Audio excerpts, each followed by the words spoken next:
ఈ ప్రపంచంలో పిల్లల కోసం తన జీవితాన్ని అర్పించేది ఒక తల్లి మాత్రమే.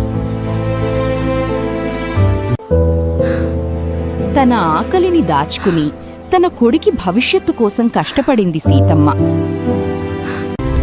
పేదరికం అడ్డొచ్చింది, కాని తల్లి ఆశీర్వాదం ముందు ఆ కష్టం ఓడిపోయింది.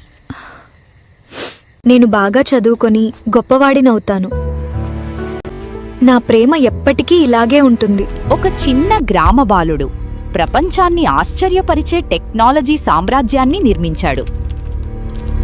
Today, we redefine how the world accesses information. Welcome to the future of search. Welcome to Smarter Search Engine. మీ అందరికీ ధన్యవాదాలు. కలిసి మనం భవిష్యత్తును మారుస్తాము. ప్రపంచం అతన్ని సూపర్ మ్యాన్ అని పిలిచింది, కాని అతనికి నిజమైన హీరో మాత్రం తన తల్లి. తల్లి ప్రేమను గౌరవించండి, ఎందుకంటే ఆ ప్రేమే మన విజయానికి మొదటి మెట్టు.